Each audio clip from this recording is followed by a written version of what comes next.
Undiami ke channel Banwan Rak Kubor Baman Lagasmi. Kejing kejing satu pada hari kandung para juga. Ada ni kebelding bangar masalah. Belum kini kita solusi. Oh, abang yang ikut jadi kejing zaman kepor, nak kami kepor cakap itu kepor. Antang hadu kandung ni, jadi siapa kau kalian dulu, siapa kau kalian dulu. Kejing satu kadang sudah muka lah. Yang demi lah sebenarnya ada. Dan anda ni apa? Ini orang kita dari CCTV oh amat kan? Yang anda ni apa? Ini CCTV anda ni lagi ni polis.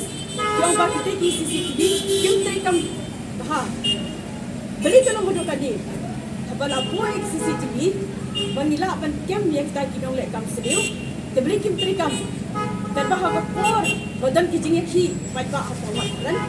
Kini CCTV ia tam syat ada benda zoom ni kita kita ngelakkan juri dia habaq kini benda basyong suk syong san CCTV kamian kam tikani kapit tharoi ka jingto larkat kum ka jingi mentah ni ba udrak su lakin rei bha hakani gari bi jomi ka jingki dor ki mar ba mar di ru kala bandang ko wei nak daw ba daw san kapin tharoi ya ki kam seniu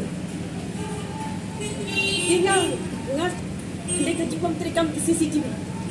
Dan kita di CCTV di badan Muhammad hari kita terikam dengan cinta yang kami ya kiriu sini hamtam kita demi dayong kebaya cerun seneng kentu penting habaq nak jahdu kan ni hangi harut surat kemudian hak cekap bajak pai kadang kan kaikin ke benjai itu kan kita cekap dapat surat kebak CCTV kamla bantuan. Walau kita tahu bahawa CCTV kalau kau dulu, ini CCTV kita terekam. Kita ni happen orang ni kini sarkar MDA. Jadi kita bagi kita terekam, man kau ni kejeng bisa kita pun. Kalau deki crore kita penat, terbeli kini ke CCTV Muhammad kamla terekam. Yang ni sekarang bagi kita guna apa pengalaman hadu kantung ni, jadi kali kau wei kenuk saya baru ini badan dukan Muhammad kan. Ni hak leng ka sorba je keselong ba kidei benlo kibre bahusian kidei ru kan dan no de kiga di dukan nabar ban de CCTV kin terekam te